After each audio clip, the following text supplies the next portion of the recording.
Assalamu alaikum, I'm back, this time with tea. After reading 2 chapters of Harry Potter, I am a little bit parched. Okay, so we're gonna do 3 more chapters of Matilda, and I will upload for you guys as well, so you can read. The first chapter is chapter 13, which is called The Weekly Test. Yalla. At 2 o'clock sharp, the class assembled, including Miss Honey, who noted that the jug of water and the glass were in the proper place. Then she took up a position standing right at the back. Everyone waited. Suddenly, in marched the gigantic figure of the headmistress in her belted smock and green breeches. "Good afternoon, children," she barked. "Good afternoon, Miss Trunchbull," they chirruped.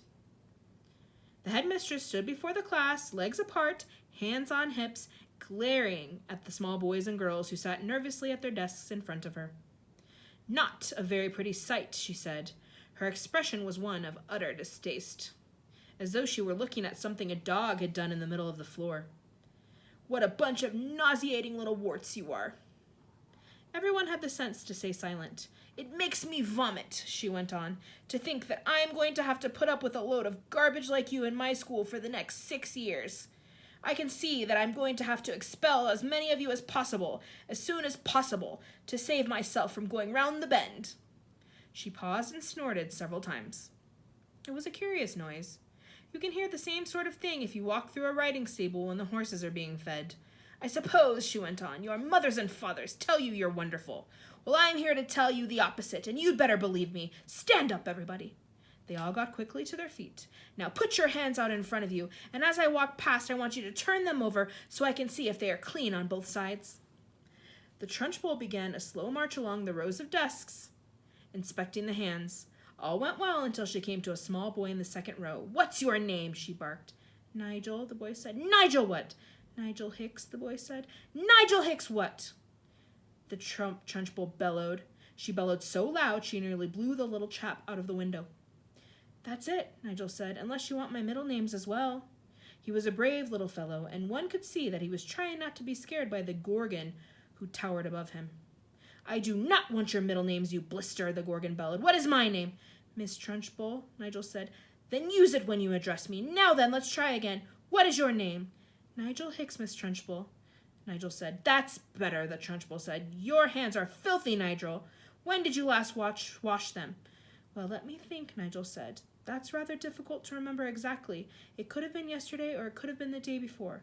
The Trunchbull's whole body and face seemed to swell up as though she were being inflated by a bicycle pump. "I knew it," she bellowed. "I knew as soon as I saw you that you were nothing but a piece of filth. What is your father's job, a sewage worker?" "He's a doctor," Nigel said, "and a jolly good one. He says we're all so covered with bugs anyway that a bit of extra dirt never hurts anyone."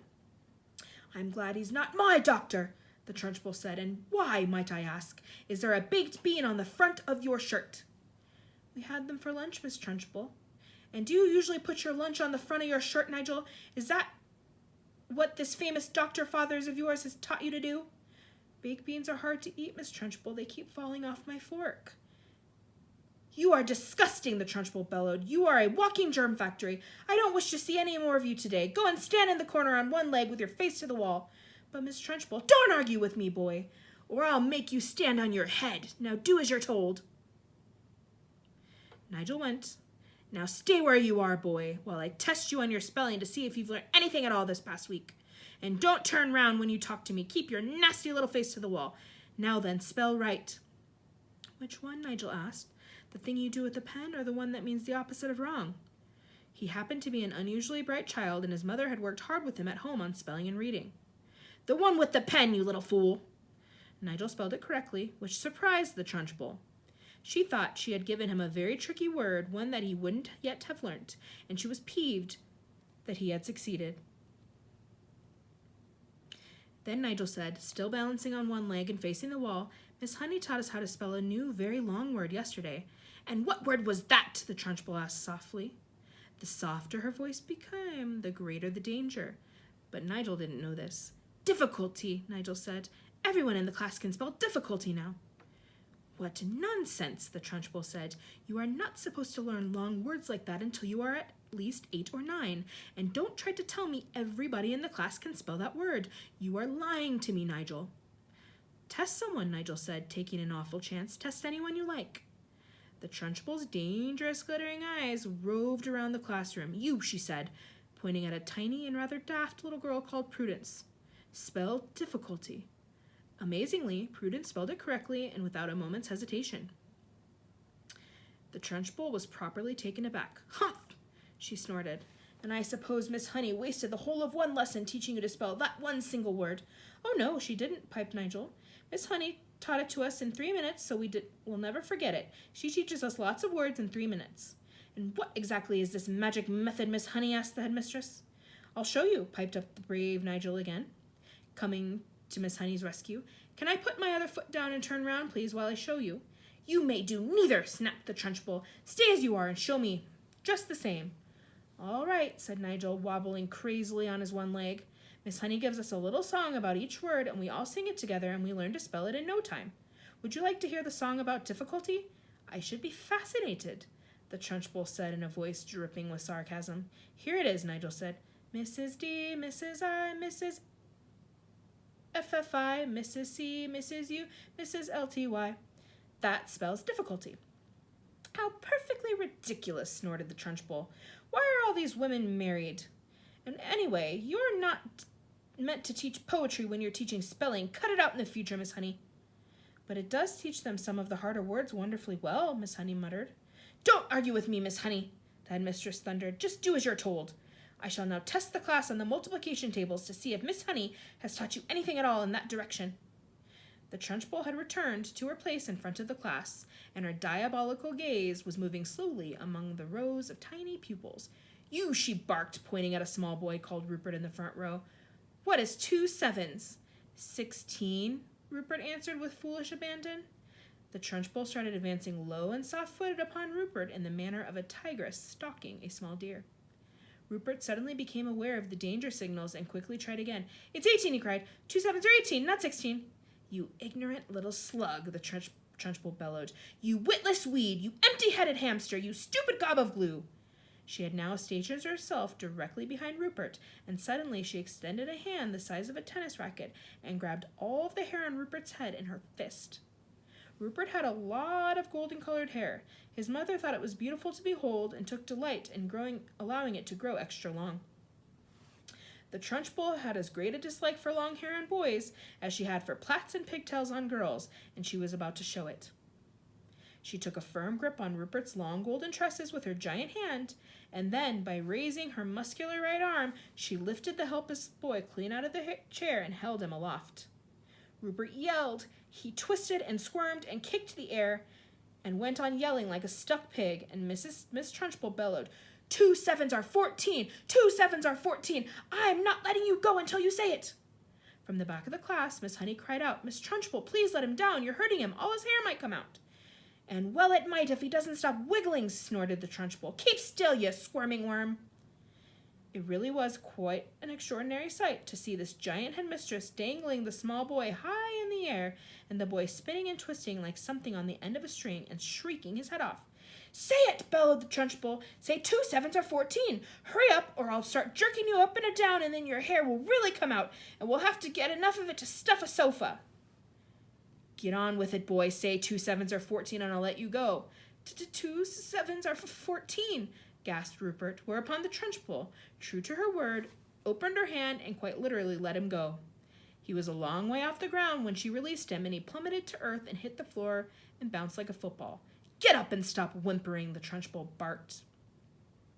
Rupert got up and went back to his desk, massaging his scalp with both hands. The Trunchbull returned to the front of the class. The children sat there hypnotized. None of them had seen anything quite like this before. It was splendid entertainment. It was better than a pantomime, but with one enormous difference. In this room, there was an enormous human bomb in front of them, which was liable to explode and blow someone to bits any moment. The children's eyes were riveted on the headmistress. I don't like small people, she was saying. Small people should never be seen by anybody. They should be kept out of sight in boxes like hairpins and buttons. I cannot for the life of me see why children have to take so long to grow up. I think they do it on purpose. Another extremely brave boy in the front of the row spoke up and said, But surely you were a small person once, Miss Trunchbull, weren't you? I was never a small person, she snapped. I have been large all my life, and I don't see why others can't be the same way. But you must have started out as a baby, the boy said. Me, a baby? Shouted the Trunchbull. How dare you suggest such a thing? What cheek, what infernal insolence. What's your name, boy, and stand up when you speak to me. The boy stood up. My name is Eric Ink, Miss Trunchbull, he said. Eric what? The Trunchbull shouted. Ink, the boy said.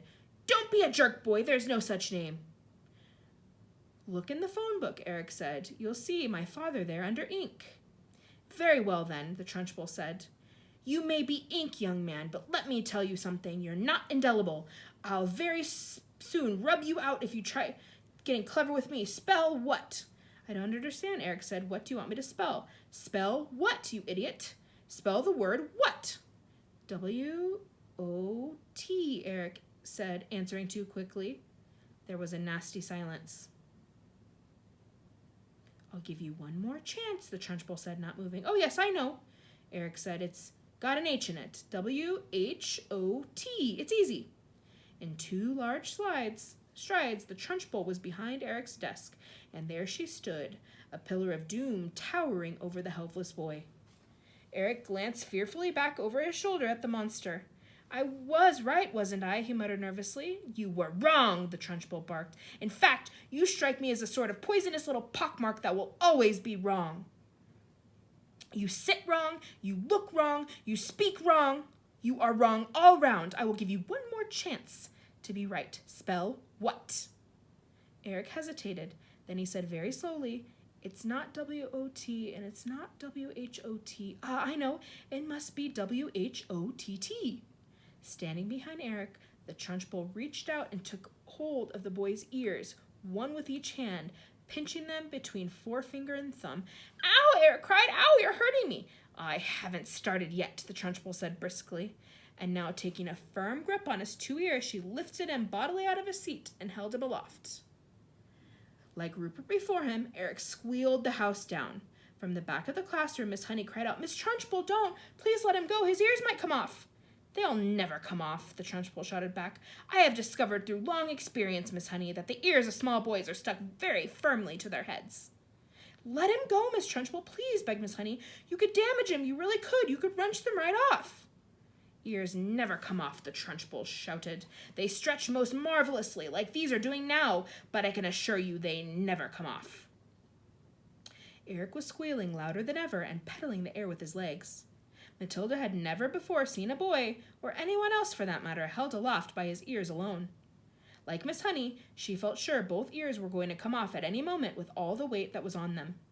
The Trunchbull was shouting, The word what is spelled W-H-A-T. Now you spell it, you little wart. Eric didn't hesitate.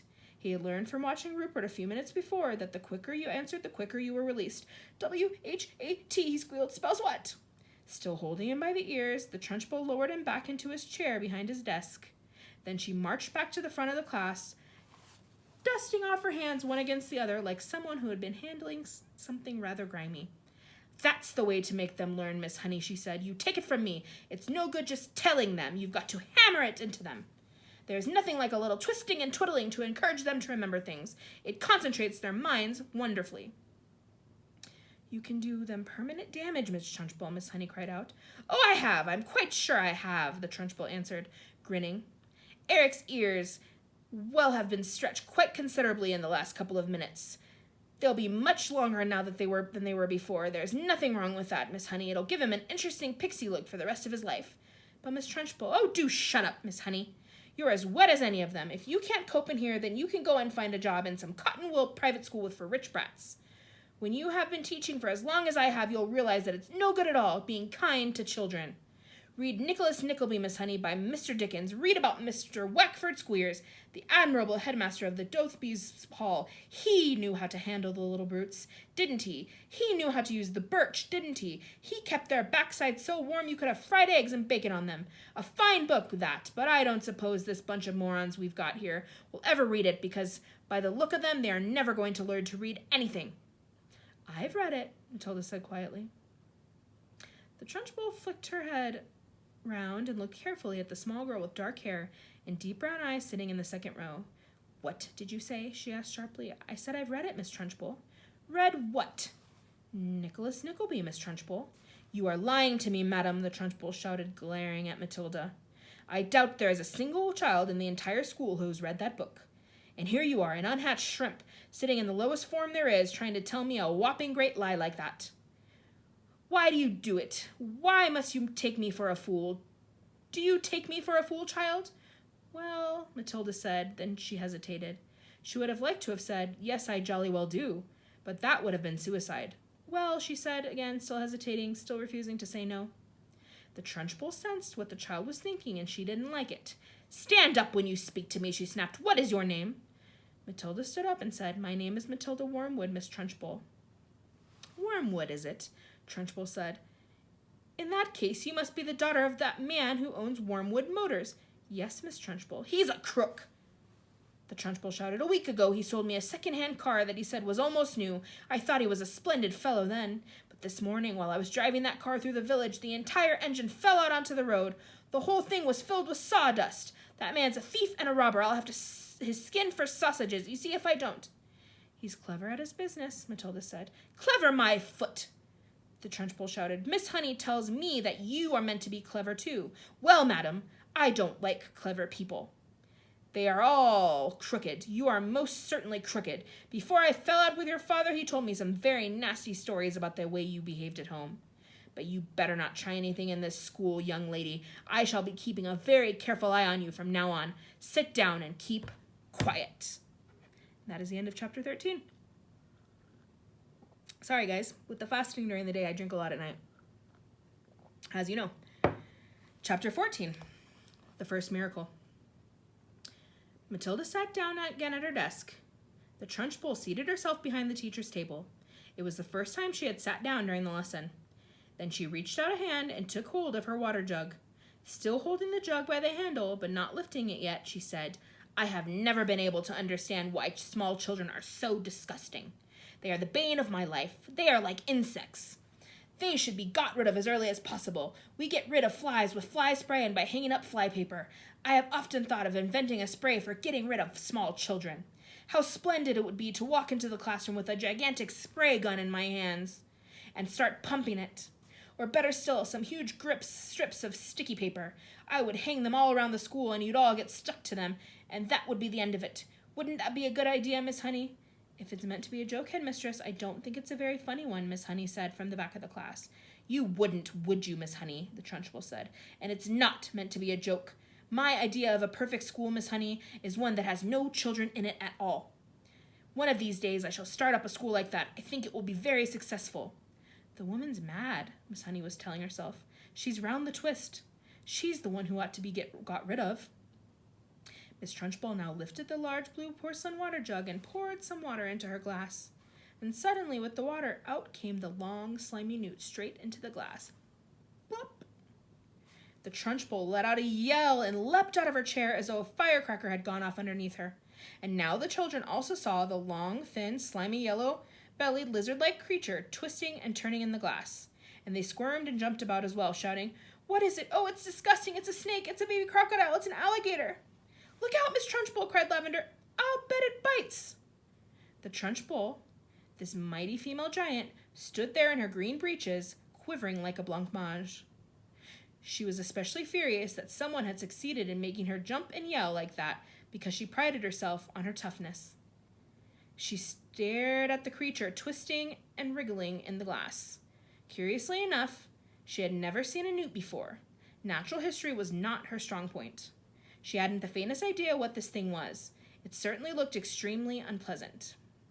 Slowly, she sat down again in her chair. She looked at this moment more terrifying than ever before. The fires of fury and hatred were smoldering in her small black eyes. Matilda, she barked, stand up! Who, me? Matilda said. What have I done? Stand up, you disgusting little cockroach. Excuse me. I haven't done anything, Miss Trunchbull. Honestly, I haven't. I've never seen that slimy thing before. Stand up at once, you filthy little maggot. Reluctantly, Matilda got to her feet. She was in the second row. Lavender was in the row behind her. Feeling a bit guilty, she hadn't intended to get her friend in trouble.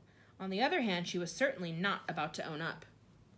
You are a vile, repulsive, repellent, malicious little brute, the Trunchbull was shouting. You are not fit to be in this school. You ought to be behind bars. That's where you ought to be. I shall have you drummed out of this establishment in utter disgrace. I shall have the prefects chase you down the corridor and out of the front door with hockey sticks. I shall have the staff escort you home under armed guard. And then I shall make absolutely sure you are sent to a reformatory for delinquent girls for the minimum of 40 years. The Trunchbull was in such a rage that her face had taken on a boiled color, and little flecks of froth were gathering at the corners of her mouth. But she was not the only one who was losing her cool. Matilda was beginning to see red. She didn't in the least mind being accused of having done something she had actually done. She could see the justice of that. It was, however, a totally new experience for her to be accused of a crime that she definitely had not committed. She had had absolutely nothing to do with that beastly creature in the glass. By golly, she thought, that rotten Trunchbull isn't going to pin this one on me. I did not do it, she screamed. Oh, yes, you did, the Trunchbull roared back. Nobody else could have thought up a trick like that. Your father was right to warn me about you. The woman seemed to have lost control of herself completely. She was ranting like a maniac. You are finished in this school, young lady, she shouted. You are finished everywhere. I shall personally see to it that you are put away in a place where not even the crows can land their droppings on you. You will probably never see the light of day again. I'm telling you I did not do it, Matilda screamed. I've never seen a creature like that in my life. You have put a crocodile in my drinking water, the Trunchbull yelled back. There is no worse crime in the world against a headmistress. Now sit down and don't say a word. Go sit down at once. But I'm telling you, Matilda shouted, refusing to sit down. I am telling you to shut up, the Trunchbull roared. If you don't shut up at once and sit down, I shall remove my belt and let you have it with the end that has the buckle. Slowly, Matilda sat down. Oh, the rottenness of it all. The unfairness. How dare they expel her for something she hadn't done? Matilda felt herself getting angrier and angrier and angrier, so unbearably angry that something was bound to explode inside her very soon. The newt was still squirming in the tall glass of water. It looked horribly uncomfortable. The glass was not big enough for it. Matilda glared at the Trunchbull, and how she hated her. She glared at the glass with the newt in it. She longed to march up and grab the glass and tip the contents, newt and all, over the Trunchbull's head. She trembled to think what the Trunchbull would do to her if she did that. The Trunchbull was sitting behind the teacher's table, staring with a mixture of horror and fascination as the newt wriggled in the glass. Matilda's eyes were also riveted on the glass. And now, quite slowly, there began to creep over Matilda a most extraordinary and peculiar feeling. The feeling was mostly in the eyes. A kind of electricity seemed to be gathering inside them. A sense of power was brewing in those eyes of hers. A feeling of great strength was settling itself deep inside her eyes. But there was also another feeling, which was something else altogether, and which she could not understand. It was like flashes of lightning. Little waves of lightning seemed to be flashing out of her eyes. Her eyeballs were beginning to get hot, as though vast energy was building up somewhere inside them. It was an amazing sensation. She kept her eyes steadily on the glass, and now the power was concentrating itself on one small part of each eye and growing stronger and stronger, and it felt as though millions of tiny little invisible arms with hands on them were shooting out of her eyes towards the glass she was staring at. Tip it, Matilda whispered. Tip it over. She saw the glass wobble. It actually tilted backwards a fraction of an inch, then righted itself again. She kept pushing at it with all those millions of invisible little arms and hands that were reaching out from her eyes, feeling the power that was flashing straight from the two little black dots in the very centers of her eyeballs. Tip it, she whispered. Tip it over. Once more, the glass wobbled. She pushed harder still, willing her eyes to shoot out more power. And then, very, very slowly, so slowly she could hardly see it happening, the glass began to lean backwards, farther and farther and farther backwards until it was balancing on just one edge of the base. And there it teetered for a few seconds before finally toppling over and falling with a sharp tinkle on the desktop. The water in it and the squirming newt splashed out all over Miss Trunchbull's enormous bosom. The headmistress let out a yell that must have rattled every window pane in the building, and for the second time In the last 5 minutes, she shot out of her chair like a rocket. The newt clutched desperately at the cotton smock where it covered the green chest, and there it clung with its little claw-like feet. The Trunchbull looked down at it, saw it, and she bellowed even louder, and with a swipe of her hand, sent the creature flying across the classroom. It landed on the floor beside Lavender's desk, and very quickly she ducked down and picked it up and put it into her pencil box for another time. A newt, she decided, was a useful thing to have around. The Trunchbull, her face more like a boiled ham than ever, was standing before the class, quivering with fury. Her massive bosom was heaving in and out, and the splash of water down the front of it made a dark, wet patch that had probably soaked right through to her skin. "Who did it?" she roared. "Come on, own up! Step forward! You won't escape this time! Who was responsible for this dirty job? Who pushed over the glass?" Nobody answered. The whole room was silent as the tomb.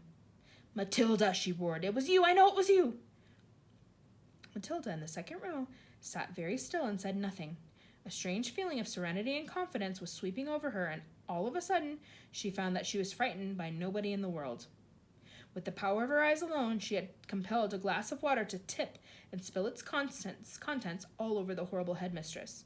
And anybody who could do that could do anything. "Speak up, you clotted carbuncle!" roared the Trunchbull. "Admit that you did it!"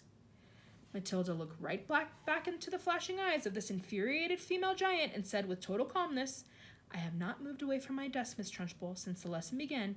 I can say no more." Suddenly, the entire class seemed to rise up against the headmistress. "She didn't move!" they cried out. "Matilda didn't move! Nobody moved! You must have knocked it over yourself!" "I most certainly did not knock it over myself," roared the Trunchbull. "How dare you suggest a thing like that? Speak up, Miss Honey. You must have seen everything. Who knocked over my glass?" "None of the children did, Miss Trunchbull," Miss Honey answered. "I can vouch for it that nobody has moved from his or her desk all the time you've been here, except for Nigel, and he has not moved from his corner." Miss Trunchbull glared at Miss Honey. Miss Honey met her gaze without flinching. "I am telling you the truth, headmistress," she said. "You must have knocked it over. Without knowing it, that sort of thing is easy to do." "I am fed up with you useless bunch of midgets," roared the head Trunchbull. "I refuse to waste any more of my precious time in here."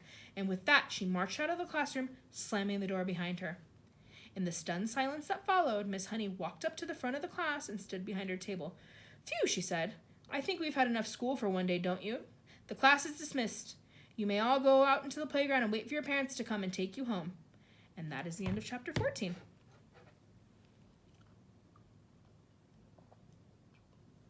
Chapter 15. The Second Miracle. Matilda did not join the rush to get out of the classroom. After the other children had all disappeared, she remained at her desk, quiet and thoughtful. She knew she had to tell somebody about what had happened with the glass. She couldn't possibly keep a gigantic secret like that bottled up inside her. What she needed was just one person, one wise and sympathetic grown-up, who would help her to understand the meaning of this extraordinary happening. Neither her mother nor her father would be of any use at all. If they believed her story, and it was doubtful that they would almost certainly would fail to realize what an astounding event it was that had taken place in the classroom that afternoon. On the spur of the moment, Matilda decided that the one person she would like to confide in was Miss Honey. Matilda and Miss Honey were now the only two left in the classroom. Miss Honey had seated herself at the table and was rifling through some papers. She looked up and said, "Well, Matilda, aren't you going outside with the others?" Matilda said, "Please, may I talk to you for a moment?" "Of course you may. What's troubling you?" "Something very peculiar has happened to me, Miss Honey." Miss Honey became instantly alert. Ever since the two disastrous meetings she had recently had about Matilda, the first with the headmistress and the second with the dreadful Mr. and Mrs. Wormwood, Miss Honey had been thinking a great deal about this child and wondering how she could help her. And now, here was Matilda sitting in the classroom with a curiously exalted look on her face and asking if she could have a private talk. Miss Honey had never seen her looking so wide-eyed and peculiar before. "Yes, Matilda," she said. "Tell me what was happened to you that is so peculiar." "Miss Trunchbull isn't going to expel me, is she?" Matilda asked. "Because it wasn't me who put that creature in her jug of water. I promise you it wasn't." "I know it wasn't," Miss Honey said. "Am I going to be expelled?" "I think not," Miss Honey said. "The headmistress simply got a little overexcited, that's all." "Good," Matilda said. "But that isn't what I wanted to talk to you about." "What do you want to talk to me about, Matilda?" "I want to talk to you about the glass of water with the creature in it," Matilda said. "You saw it spilling all over Miss Trunchbull, didn't you?" "I did indeed." "Well, Miss Honey, I didn't touch it. I never went near it." I know you didn't, Miss Honey said. You heard me telling the headmistress that it couldn't possibly have been you. But it was me, Miss Honey, Matilda said. That's exactly what I want to talk to you about. Miss Honey paused and looked carefully at the child. I don't think I quite follow you, she said. I got so angry at being accused of something I hadn't done that I made it happen. You made what happen, Matilda? I made the glass tip over. I still don't quite understand what you mean, Miss Honey said gently. I did it with my eyes, Matilda said. I was staring at it and wishing it to tip, and then my eyes went all hot and funny, and some sort of power came out of them, and the glass just toppled over. Miss Honey continued to look steadily at Matilda through her steel-rimmed spectacles, and Matilda looked back at her just as steadily. I'm still not following you, Miss Honey said. Do you mean you actually willed the glass to tip over? Yes, Matilda said, with my eyes. Miss Honey was silent for a moment. She did not think Matilda was meaning to tell a lie. It was more likely that she was simply following her vivid imagination and allowing it to run away with her. You mean you were sitting where you are now and you told the glass to topple over and it did? Something like that, Miss Honey. Yes. If you did that, then it is just about the greatest miracle a person has ever performed since the time of Jesus. I did it, Miss Honey. It is extraordinary, thought Miss Honey, how small children have flights of fancy like this. She decided to put an end to it as gently as possible. Could you do it again? She asked, not unkindly. I don't know, Matilda said, but I think I might be able to. Miss Honey moved the now empty glass to the middle of the table. Should I put water in it? She asked, smiling a little. I don't think it matters, Matilda said. Very well then, go ahead and tip it over. It may take some time. Take all the time you want, Miss Honey said. I'm in no hurry. Matilda, sitting in the second row about 10 feet away from Miss Honey, put her elbows on the desk and cupped her face in her hands. And this time she gave the order right at the beginning. Tip, glass, tip, she ordered, but her lips didn't move and she made no sound. She simply shouted the words inside of her head. And now she concentrated the whole of her mind and brain and her will up into her eyes, and once again, but much more gently than before, she felt the electricity quickly gathering, and the power was beginning to surge, and the hotness was coming into the eyeballs, and then millions of tiny invisible hands with arms on them were shooting out towards the glass, and without making any sound at all, she kept on shouting inside her head for the glass to go over. She saw it wobble, then it tilted, then it toppled right over and fell with a tinkle onto the tabletop, not 12 inches from Miss Honey's folded arms. Miss Honey's mouth dropped open, and her eyes stretched so wide you could see the whites all around. She didn't say a word. She couldn't. The shock of seeing the miracle performed had struck her dumb. She gaped at the glass, leaning well away from it, now as though it might be a dangerous thing. Then, slowly, she lifted her head and looked at Matilda. She saw the child, white in the face, as white as paper, trembling all over, the eyes glazed, staring straight ahead and seeing nothing.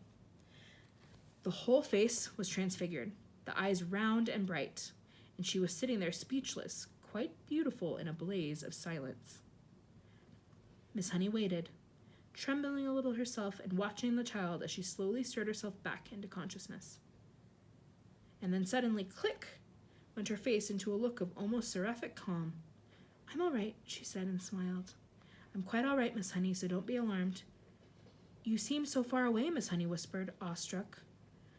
Oh, I was flying past the stars on silver wings, Matilda said. It was wonderful.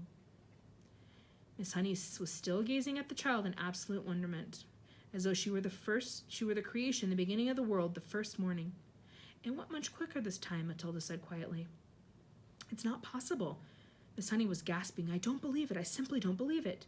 She closed her eyes and kept them closed for quite a while. And when she opened them again, it seemed as though she had gathered herself together. Would you like to come back and have tea at my cottage, she asked. Oh, I'd love to, Matilda said. Good. Gather up your things and I'll meet you outside in a couple of minutes. You won't tell anyone about this thing that I did, will you, Miss Honey? I wouldn't dream of it, Miss Honey said. And that is the end of chapter 15. So we only have a couple more videos and we will finish the story. So it seems that Matilda has some special abilities beyond being a prodigy. I hope to see what they are soon. Anyway, I hope all my grade 3 kids and anybody else listening are doing well. It's 17th Ramadan. We're more than halfway through. So inshallah, I will talk to you again in a few days. Assalamu alaikum. Be well.